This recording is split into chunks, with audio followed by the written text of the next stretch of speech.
And so that gets me to my third point, which is this Trinity of despair. I want to suggest to you that much of what moves through the heads of regular, smart people, I mean, students I work with who are dedicated and bright, very much are in this Trinity of despair. But there are assumptions at work about human nature, about social change, and about environmental strategy that lock folks into a kind of cynicism and make it really difficult for them to connect to our agenda. And so if we want to sort of build allies and help people move forward, we've got to be thinking about this. So I'm putting this out here not as this is what Mike Maniates says is the truth, and so you should accept it, but just to put it out there and see if it resonates as you sort of move forward in your own work. Let's go to human nature. Pretty straightforward. People are basically pretty short-sighted and narrow. They only act in terms of crisis. Really, we have environmental problems because people have bad values. And so if we're going to solve the environment, we somehow either need to reprogram human nature, oh my God, how do you do that? Or we need to engage in this sort of massive educational process to do value shifting. So that would be one component here of this Trinity of despair. You know, we chuckle and we laugh, and again, if you hold that view, my intent here isn't in any way to ridicule you or friends who may, but I just want to put it out there as, you know, that's something that a lot of people walk around with. And it's odd. Colleagues and I have just finished a book that will be coming out at MIT Press in about 6 months or so that explores this in particular. And there's a wealth of sort of common experience and good social science research to suggest that we're not like that at all. I mean, we can be mean-spirited and narrow and pretty stupid, right? But conditions can shift very quickly and we can be very different. You know, it's contextual rather than human nature. And I could tell plenty of stories about these folks and all the sort of the wonderful, fun things that they do, the charity that they bring to bear, the way that they sort of think broadly about their family and community and the world. But I think we know that. We know that human nature is more complicated. But if we get locked in that one view of human nature, boy, that's a point on the Trinity of despair. Okay, second would be notions about environmental strategy. If you think that people are fairly short-sighted, only going to respond to crisis, don't really kind of get it, then what are you going to ask them to do in order to save the world? Well, by definition, I think it has to be easy, quick, really convenient, right? Because my God, if we ask people to do more than maybe screwing a light bulb, you know, I mean, they're not going to do it. I mean, you know, you can sort of, you hear this come out. I hear this come out of my own mouth, you know. So I mean, I'll mea culpa here. And so here's some examples. You can find this is a great book. I don't know if you guys read The Lazy Environmentalist. You know, Your Guide to Easy, Stylish Green Living. You know, it's a version of the 100 easy things you can do to save the planet. The Global Warming Survival Handbook has lots of simple, quick things. I love this website, 18seconds.org. I mean, the assumption here is that if we ask people to do anything longer than 18 seconds, they're not going to want to do it. All right? And I'm all for screwing in compact fluorescent light bulbs, but if we go there because we think we can't ask of anything more of folks, this seems to fly in the face of what we know about. People like to be challenged. We like the tough problems.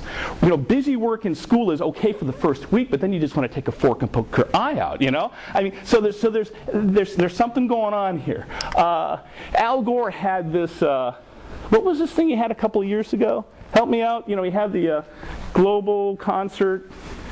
Yeah, I couldn't remember this morning when I was doing this. You know what I'm talking about? Yeah. I think even Al wasn't immune to this. I mean, he had a lot of celebrities sort of, moving forward and sort of trying to really get this whole thing on climate change going. But then what were we being asked to do? We were being asked to do very simple and small things. And I suggest that comes about because there's this view of human nature that people just are pretty narrow and small and short-sighted. So Carmen Diaz, right? Carmen, yeah. Okay. Now look, people ask me, what is Cameron? Yes. People, thank you. Who said that? You said that? I said that. How do you know that so quickly? Yeah.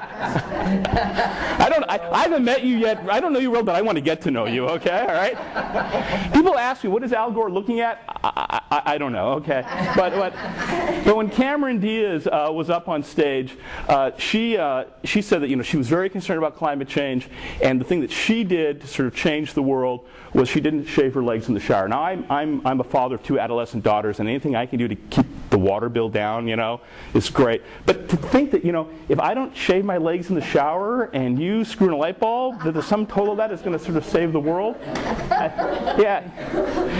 No, but I mean, it's in the afternoon and it's kind of rainy, so I'm trying to be a little entertaining. But these aren't stupid people. I don't mean to sort of diminish these folks. So there must be stuff going on underneath the surface that sort of shapes perspectives and sort of drives options, right? That's what I'm trying to get at here. Yeah. And then I think the third one is sort of this view of social change. And they sort of go in order, because if you believe that humans are pretty narrow and flawed, that means you can't really ask much of them. And if you can't ask much of them, that means that you've got to get everybody on board. Because if the most that I can ask of you is to screw in a light bulb, then I got to get everybody to screw in a light bulb in order to make a difference. And you see this a lot on a lot of the stuff that I write, and maybe you write or see, that if everybody screwed in a compact fluorescent light bulb, we'd save 70 coal-fired power plants. If everybody sort of bothered, so there's this theory of social change that kind of runs. I mean, it's not like we've really thought about it critically, but that sort of runs underneath the surface that says the way that you make social change is you got to get everybody on board. That's why people get so obsessive about those little dots on the end. The 7% of the folks, the 14%. But if you operate off this notion that you've got to get everybody on board doing small, simple, convenient things to make change, you're never going to get there. That's not how social change works.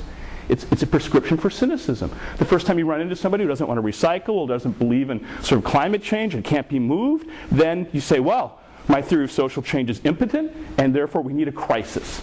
We need a crisis to sort of, as if crisis drives progressive politics. Just the opposite. Crisis tends to concentrate power and to draw out the worst in us, not the best.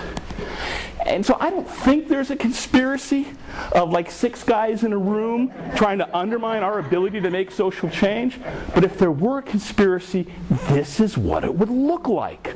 A theory of social change that says that we have environmental problems because human nature means we can only ask small things of people, but they won't do it. We can't get everybody on board. You're jammed up pretty quickly. The Trinity of despair. So, taking it home now, okay? What's the alternative? The alternative, in the words of Paul Hawken, author of The Ecology of Commerce, some more recent sorts of writings, is that we need to make acting sustainably as easy as falling off a log. You don't want to be pushing people to always be swimming against the current. You want to design the current so that if you're just acting natural and normal and going through your day, you can't help but act sustainably. It's easy to do the right thing, and it's hard to do the wrong thing. And there are theories of social change that sort of call out how you get there, and then there are a handful that sort of overlap. I mean, one is innovation theory that says that if you can get about 10 or 15% of people on board with the notion, then it picks up on its own. You don't have to get everybody on board before things sort of take off. There are other theories that look at this as well, and they stand in stark contrast to the I've got to get everybody on board first before anything happens. And so, to conclude, it seems to me that really what we're about here with the Vacation Initiative and with the work of Take Back Your Time more generally is that we're saying people are basically pretty good. And they already have the values that are important. I mean, they value family. They value leisure. They value their friends. And that social change can happen without getting everybody to do something voluntarily first. That what we're about is changing the structures within which people live so that the best is drawn out of them rather than the worst sort of cultivated. In other words, what we're doing is we're going back to that maze, but we're actually trying to change the structure sort of the maze. And I want to suggest to you, by way of closing, this is indeed the last point, is that it seems to me that the disconnect between mainstream environmentalism and so much of what we're trying to do rests on these theories of social change. I mean, we really believe that you change some structures and you give people some options and you start getting things moving in the right direction.